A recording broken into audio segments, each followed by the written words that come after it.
de Isabel, mulher de Zacarias, ao perceber que, em resposta às orações feitas durante tantos anos, ela haveria de ter um filho, filho das orações, filho esperado, pedido, querido por muitos anos. Lucas capítulo 1, 24 a 25.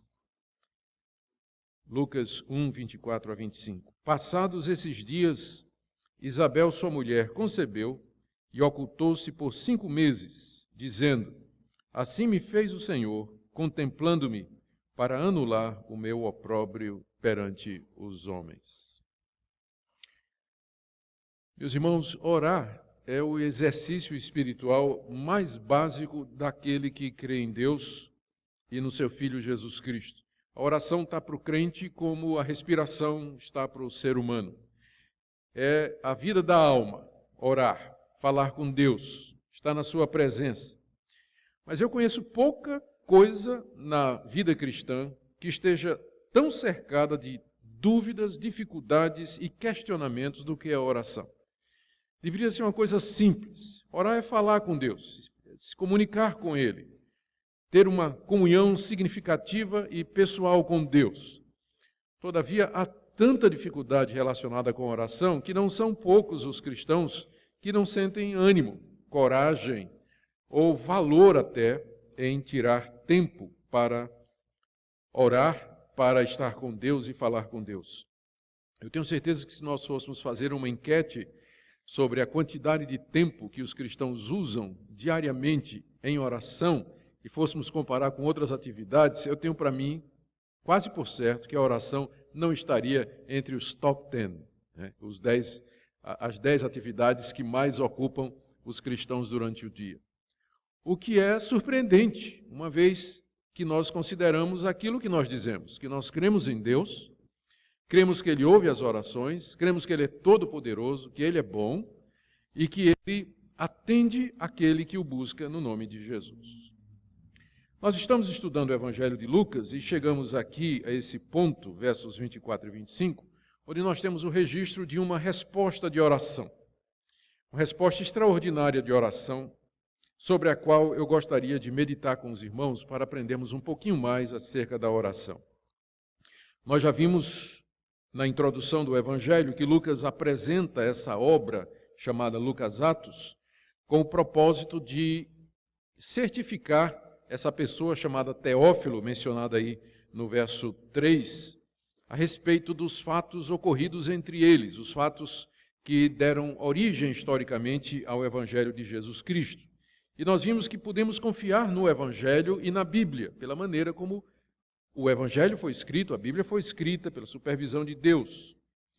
Depois nós lemos o registro que Lucas faz desse casal extraordinário, Zacarias e Isabel, a partir do verso 5 até o verso 7, que eram justos diante de Deus, andavam nos preceitos e mandamentos do Senhor. Ele era um sacerdote e tinha caído por sortes, entre aspas, que ele naquela ocasião fosse ministrar os sacrifícios e a queima do incenso diante de Deus no interior do templo, uma ocasião que acontecia somente uma vez na vida de um sacerdote.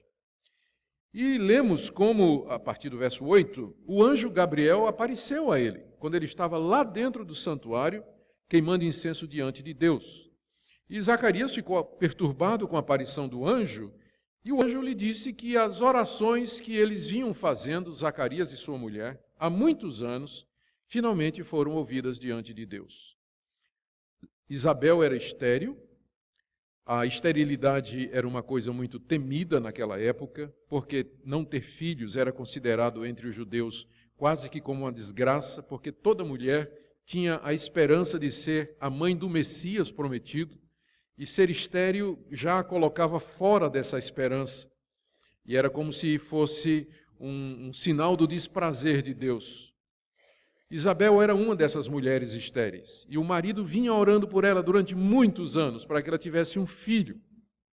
E agora o anjo aparece a Zacarias, o marido de Isabel, lá naquele momento, dentro do templo, e diz que as orações foram atendidas, e que eles haveriam de ter um filho, e que esse filho seria, na verdade, João Batista, aquele que haveria de vir na frente do Messias, ou à frente do Messias, preparando o caminho.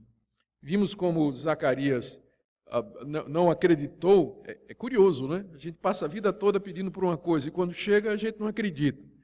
O Zacarias ficou, mas como é que vai acontecer isso? Eu sou velho, minha mulher é velha, ela é estéril. E então ele é repreendido pelo anjo Gabriel, é castigado com a mudez, ele fica sem poder falar, até o nascimento de João Batista. E Gabriel, então, ratifica o que disse, que a sua esposa haveria de conceber. E aqui no verso 24 e 25, nós lemos, então, o que aconteceu em seguida. Passados aqueles dias, então, Isabel percebeu que ela estava grávida, como o anjo havia dito que haveria de acontecer. E ela se escondeu durante 5 meses. E ela disse, assim Deus me fez, contemplando-me para anular o meu opróbrio perante os homens. A felicidade de Isabel, que menciona no verso 24 e 25, se deve exatamente a essa resposta extraordinária que Deus lhe deu. Ela engravidou, não foi uma gravidez sobrenatural no sentido em que a gravidez de Maria vai ser. Todavia foi um milagre. Deus usou os meios naturais, porque ela teve relações com Zacarias. Deus usou os meios naturais que já não funcionavam, porque eles estavam velhos e ela era estéril, não tinha como anatomicamente, fisicamente, biologicamente ela ter um filho. Mas Deus usa meios naturais, faz-os funcionar para atingir os seus propósitos. Às vezes Deus age sem os meios naturais, como é o caso da concepção de Cristo. Maria não teve relações com José, mas engravidou do Espírito Santo. Aqui também é um milagre, mas Deus está usando meios. Às vezes as pessoas pensam que Deus só responde a oração de um jeito. Deus pode usar, pelo menos, Deus pode responder de 3 maneiras. Ele pode usar os meios naturais, as circunstâncias, a providência, os acontecimentos, as coincidências para responder à nossa oração, e nesse caso não é sobrenatural, é simplesmente Deus guiando o curso da história, na sua sabedoria, um encontro, um evento, uma coincidência, um fato inesperado, é a mão de Deus e não houve nenhum milagre. Segundo, ele pode responder com um milagre usando os meios. Alguém está doente, a possibilidade de ficar bom é 0 ou muito pouca, mas Deus abençoa o remédio e faz com que aquele remédio que normalmente não resolveria tenha uma eficácia acima da possibilidade física. Então, Deus responde miraculosamente, às vezes usando meios, como é o caso aqui. Ou às vezes ele dispensa os meios e faz o milagre mesmo, como foi o caso, veremos, não é? Da concepção de Jesus, que nasceu sem que houvesse participação masculina, nasceu da Virgem Maria, uma concepção feita pelo Espírito Santo. É um milagre em que Deus suspendeu todos os usos dos meios naturais que ele mesmo estabeleceu. Então, o que nós temos aqui é essa resposta feita de maneira sobrenatural, mas em que Deus está usando meios, os recursos, a maneira das coisas funcionarem que ele mesmo estabeleceu. O ponto é que Isabel viu que estava grávida, ficou feliz, e diz o texto que ela se ocultou. Os comentaristas não sabem direito o porquê que Isabel se escondeu durante 5 meses. Talvez porque ela achasse estranho, né, todo mundo ver uma senhora de uma certa idade andando com um barrigão para cima e para baixo, né? Como é que fica isso, né? Essa mulher com essa idade não tinha mais condição e agora ela está aí andando com essa barriga para cima e para baixo. Talvez ela tenha ficado com um pouco de vergonha, mas não bate com o texto, porque diz que ela se ocultou até 5 meses. Depois dos 5 é que o barrigão fica evidente, não é? Aí ela se mostrou. Então eu não acho que foi isso, não. O verso seguinte diz que ela está alegre, né? Deus tirou o meu opróbrio. Então talvez durante esse tempo em que ela se ocultou, ela foi para a casa das montanhas que eles tinham, porque diz aí o verso, diz aí em seguida, mais adiante, quando Maria visita Isabel, verso 30, Maria foi apressadamente à região montanhosa, a uma cidade de Judá, e entrou na casa de Zacarias. Parece que eles tinham uma casa nas montanhas, espécie de um refúgio, né? E talvez Isabel foi para lá para ficar sozinha, para dedicar-se a Deus, orar a Deus, gastar um tempo com Deus, de adoração, de gratidão, de comunhão com Deus por aquilo que Deus havia feito. É mais provável que essa tenha sido a razão pela qual ela se ocultou. Ela se isolou, ficou um tempo com Deus de louvor, adoração e gratidão a Deus. Por isso que Deus havia feito, como diz o verso 25, Deus a contemplou finalmente, Deus atendeu a sua oração e tirou o seu opróbrio, a sua vergonha de diante dos homens. É o que ela sentia por ser uma mulher casada há tantos anos e não tinha filhos. Em Israel, como eu disse, isso era visto quase que como uma desgraça ou uma maldição. Mas agora, aquela tristeza que acompanhou sua vida toda foi tirada. Isabel está feliz e ela se oculta, ela se isola, ela gasta esse tempo de louvor e gratidão a Deus, tal a grandiosidade de Deus na resposta à oração. O que nós aprendemos sobre a oração e a maneira de Deus responder aqui? Eu queria destacar 4 ou 5 pontos para a nossa edificação na manhã desse dia. A primeira lição que nós podemos tirar aqui é que há uma relação implícita no texto entre a resposta de oração e a vida justa e reta que aqueles dois levavam diante de Deus. Vejam, no verso 6 do capítulo 1 de Lucas, quando o casal é apresentado por Lucas, Lucas destaca, verso 6, que ambos eram justos diante de Deus, vivendo irrepreensivelmente em todos os preceitos e mandamentos do Senhor. Era um casal temente a Deus, que buscava a Deus, que andava nos caminhos de Deus, que respeitava a Deus, que levava o relacionamento com Deus muito a sério. Em seguida, no texto que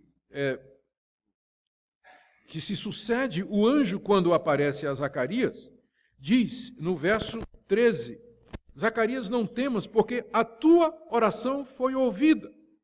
A tua oração foi ouvida. E no verso 24 diz que Isabel concebeu. Vocês percebem a ligação? O texto apresenta o casal como sendo um casal temente a Deus. Em seguida, vem o anjo dizendo, a tua oração foi ouvida, e depois, então, ela engravida. Há uma relação entre o fato de que Deus respondeu àquela oração e o fato de que o casal era um casal piedoso, era um casal temente a Deus. E você vai encontrar essa relação na Bíblia toda. Parece que Deus se apraz em responder às orações daqueles que o buscam, daqueles que andam nos seus caminhos. Há uma relação entre santidade e resposta de oração. Os que andam em santidade, os que vivem uma vida reta diante de Deus, os que andam em obediência a Deus, esses têm muito mais respostas de oração do que aqueles que estão em dúvida, vacilantes, descomprometidos com Deus, apegados a ídolos, que não são necessariamente as imagens de escultura, mas qualquer outra coisa que toma o lugar de Deus, que não buscam a Deus constantemente. A Bíblia é muito clara quando faz essa relação entre santidade e resposta de oração. Então, antes de você reclamar de Deus ou questionar a Deus porque é que Ele não responde às suas orações, faça uma análise da sua vida. Você está andando em retidão diante de Deus? Você está andando pelos caminhos de Deus, fazendo a sua vontade? Porque há essa relação na Bíblia. O Senhor Jesus Cristo disse, se vocês andarem na minha palavra, se vocês permanecerem na minha palavra e minha palavra permanecer em vocês, vocês pedirão o que vocês quiserem e será feito. Há essa relação que o texto, então, nos deixa muito claro. O segundo ponto que eu queria destacar aqui é que mesmo que a Bíblia nos ensine que Deus responde mais às orações daqueles que andam numa vida reta e santa, isso não significa que as nossas orações são resultado do nosso mérito. O que é interessante aqui é o seguinte, Zacarias era esse homem que o texto diz no verso 6, que era justo e reto diante de Deus e que vivia irrepreensivelmente nos caminhos de Deus. Orou muitos anos por um filho. Quando o anjo Gabriel apareceu, anunciando que a oração foi respondida, qual foi a reação desse homem justo, irrepreensível e que andava nos mandamentos de Deus? Eu não acredito. Então, você percebe que a santidade e a retidão nossa aqui nesse mundo, ela nunca é absoluta. Zacarias era um homem santo, mas ele podia ser incrédulo também. Ele podia duvidar de Deus. Na hora em que precisou, faltou-lhe fé, confiança em Deus, acreditar em tudo aquilo que ele tinha pedido durante tantos anos. Deus, assim mesmo, apesar da incredulidade de Zacarias, respondeu à oração dele, porque as respostas de oração, como eu disse, embora pareça que Deus se apraz em responder às orações dos que o buscam, mas o resultado das nossas orações não são por causa dos nossos méritos. Porque você tem aqui esse homem que claramente duvidou, todavia Deus manteve a resposta. Deus ainda assim disse, você vai ter do mesmo jeito, só vou lhe castigar, você vai ficar mudinho, vai ficar quietinho, não vai falar nada. Talvez Isabel até agradeceu, né? Se Zacarias fosse aquele tipo de marido que ficava falando muito, né? Então Isabel até ficou feliz da vida. Mas o ponto aqui é que sempre é pela graça.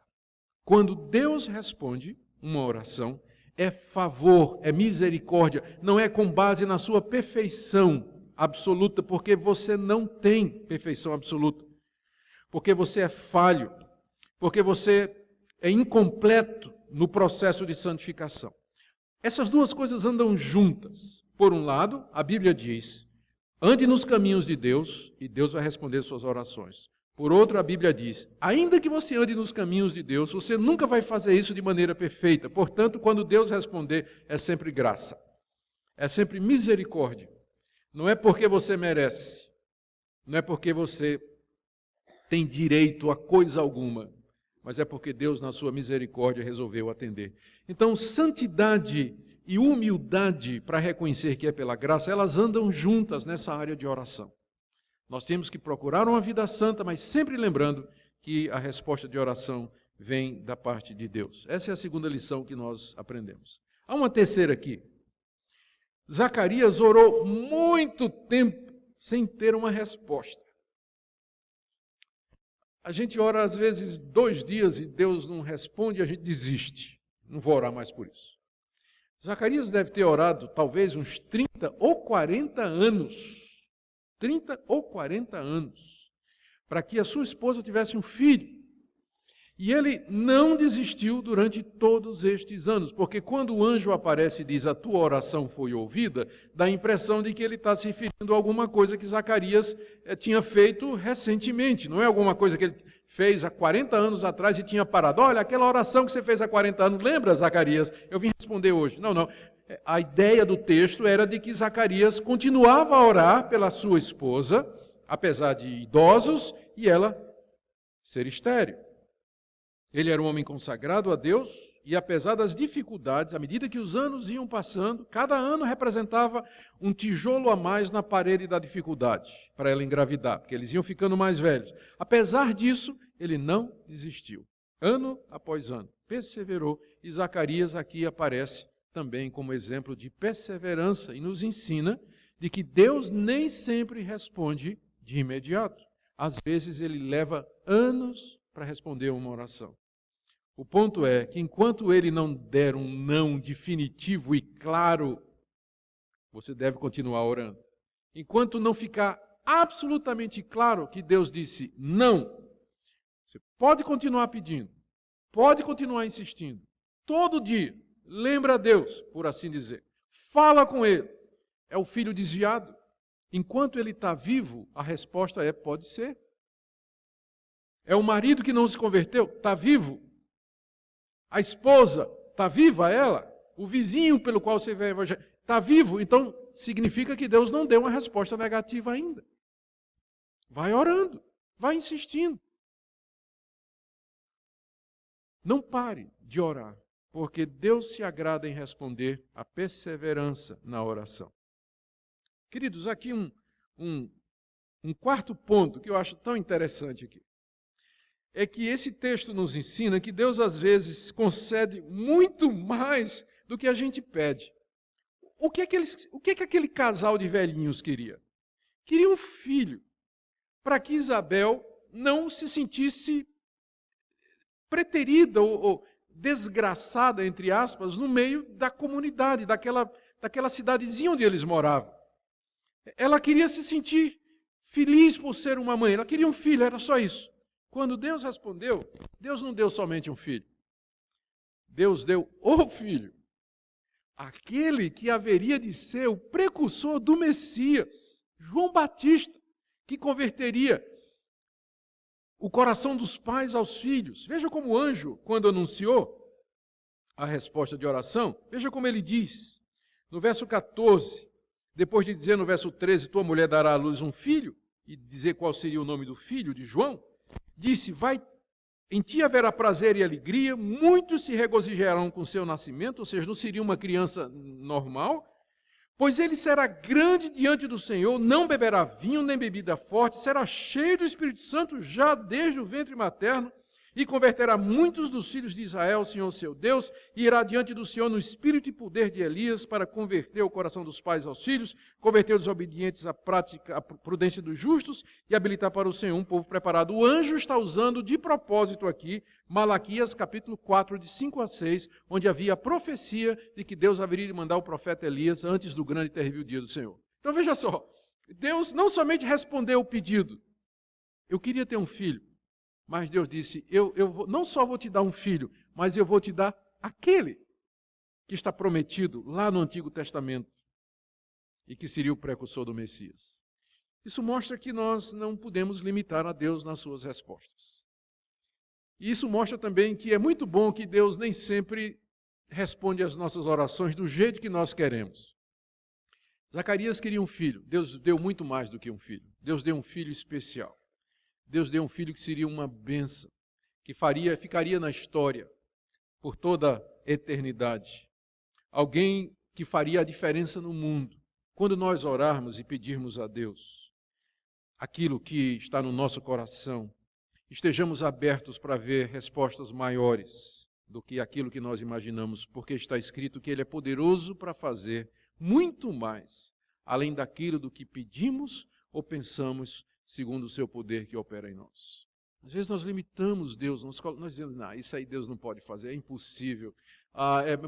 Não tem... Não, imagina, Deus fazer...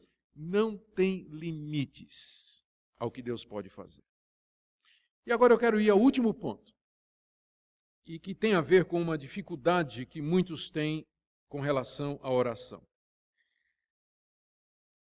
E o último ponto é o seguinte. De uma forma misteriosa, nós aprendemos aqui desse texto, de uma forma misteriosa, as nossas orações funcionam em plena harmonia com os decretos eternos de Deus. Aqui nós temos um dos muitos lugares na Bíblia onde se responde à pergunta, se Deus já planejou tudo, por que orar? Se Deus já sabe, por que eu vou orar? A chegada de João Batista tinha sido decretada por Deus desde a eternidade. Os profetas de Israel falaram a respeito do precursor. Lá em Isaías está dizendo, preparai o caminho do Senhor, aplainai as suas veredas. Era uma referência ao ministério de João Batista. O profeta Malaquias diz, eu vou mandar o profeta Elias, antes que venha o grande e terrível dia do Senhor, que vai preparar o meu caminho e vai converter o coração dos pais aos filhos. Era uma referência a João Batista. Desde a eternidade, Deus tinha decretado que João Batista haveria de vir antes de Jesus. E que ele viria no poder, é isso que a expressão significa, no poder e na autoridade do profeta Elias, não é a reencarnação de Elias, mas viria no mesmo estilo de Elias, que foi um grande profeta, restaurar os caminhos de Israel, preparando o Messias. Isso estava profetizado, estava escrito na Bíblia, havia sido decretado por Deus desde a eternidade. E coincidiu com aquele velhote pedindo para ter um filho. Não é? Porque o Deus que planejou tudo, Ele planeja os meios também. Ele decretou, Ele planejou, Ele determinou desde a eternidade que no tempo certo Zacarias ia encontrar Isabel, que Isabel seria estéril e que naquele dia, 30 anos depois do casamento, Zacarias ia ser escolhido para entrar lá no templo para oferecer incenso. Isso só acontecia uma vez na vida do sacerdote. E que o anjo viria e diria: sua oração por sua mulher, que você está fazendo há 30 anos, foi respondida. E a resposta é o cumprimento de uma profecia que Deus tinha feito há 600 anos antes. Aqui você vê como há uma combinação das nossas orações com o projeto de Deus. Você pergunta, por que orar se Deus já sabe? A resposta é, exatamente porque Deus já sabe, é que você tem que orar. Para que orar se Deus já determinou tudo? Exatamente porque Deus governa o mundo, é que você tem que orar. As suas orações, elas não são ilusórias, elas são reais. Deus, de uma maneira que nós não entendemos, Ele determinou que a sua oração fizesse a diferença. Ele, de fato, ouve as orações. Ele escuta o que você pede. E a sua oração vai fazer a diferença. E quando fizer, no final, será exatamente como Deus queria e como Ele planejou e decretou. Percebem como junta aqui? Esse casal orando por um filho. Estava nem imaginando. E quando Deus respondeu, foi exatamente para cumprir o que Ele tinha decretado e planejado. Então, quando as pessoas levantam essa questão entre a oração como sendo algo do homem, é incompatível com a soberania de Deus, é incompatível com os decretos de Deus e a maneira como Deus governa o mundo, elas revelam um desconhecimento da Bíblia, muito grande.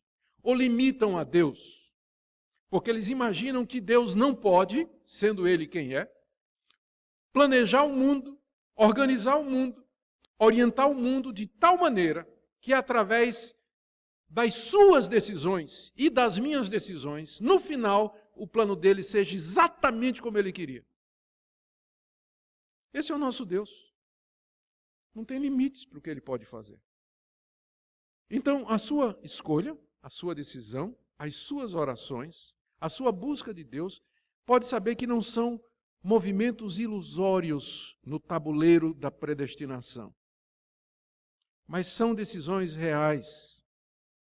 São orações verdadeiras e Deus escuta e dá respostas reais e verdadeiras. E ao mesmo tempo em que isso está acontecendo, Deus está cumprindo o seu plano determinado antes da fundação do mundo, lá desde a eternidade. Não há incompatibilidade entre a soberania de Deus e a responsabilidade humana.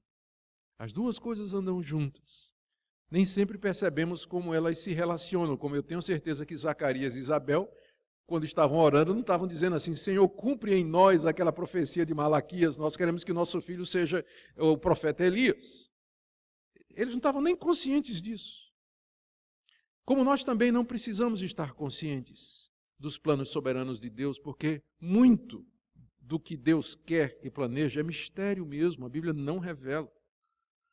Está na mente de Deus, mas nós podemos confiar que as suas promessas são verdadeiras. Ele mandou que nós orássemos. Ele orienta que nós oremos. Ele nos chama, nos encoraja, nos convida a orar e buscá-lo. E porque nós confiamos nele, não é porque nós entendemos Deus, mas porque nós confiamos em Deus, é que nós nos ajoelhamos todo dia e oferecemos orações, pedidos e súplicas, como se elas de fato pudessem mudar o curso da história, a vida das pessoas, alterar as circunstâncias. E elas de fato fazem isso dentro do plano maior desse Deus soberano.